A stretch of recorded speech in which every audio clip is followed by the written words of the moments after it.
Our digital conversion rates have absolutely improved. The mix of our media has definitely improved. Our share of voice for the same marketing dollar has definitely improved. So a lot of the sort of traditional metrics that you would be measuring have improved. When you first started to introduce Agile to HCF, were there particular key benefits that you were looking for? I'm looking for the best bang for the marketing dollar.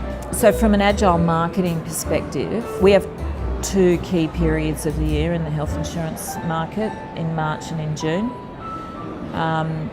And the spikes in terms of media activity, search activity, and acquisitions during those two periods eclipse the rest of the years. And so establishing some efficiencies in that spend in March and June is critically important to managing my entire annual budget.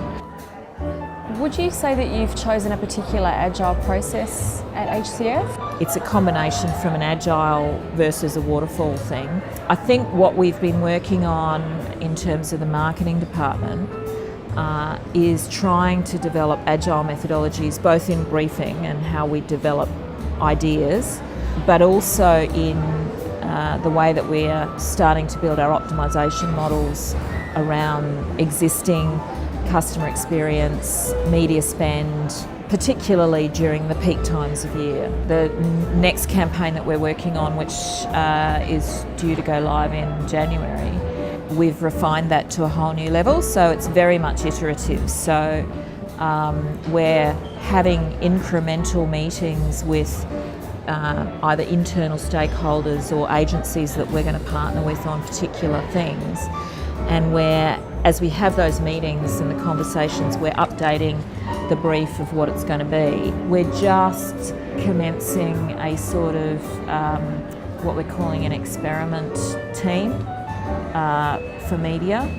So that will be a series of allocating small pockets of money to test out a theory in media buying. We're doing a lot of focus on how we can leverage this sort of Agile test, learn, optimise methodology on our digital channels, because you can buy them in a much more responsive way programmatically. We want to get that model right, because my belief is within 5 years we'll be buying TV and probably outdoor digitally too. What's it been like internally, asking staff presumably to work in quite different ways to what they've been used to? It's been a process. I think the marketing team are incredibly enthusiastic. I think though what I'm discovering about the idea of Agile is that funding models and approval models often don't lend themselves to Agile. Agile is not only what you do in marketing, it's also how you develop relationships, and the expectation that you can launch a new capability and have it work perfectly immediately is fundamentally flawed. So don't throw the baby out with the bathwater if it doesn't work from the get-go. At the end of the day, there's one big metric, which is how much money do you spend in marketing and how many total members are there in the fund. And how's that ratio looking? That ratio is looking good. That ratio is on target for me, and it's improving.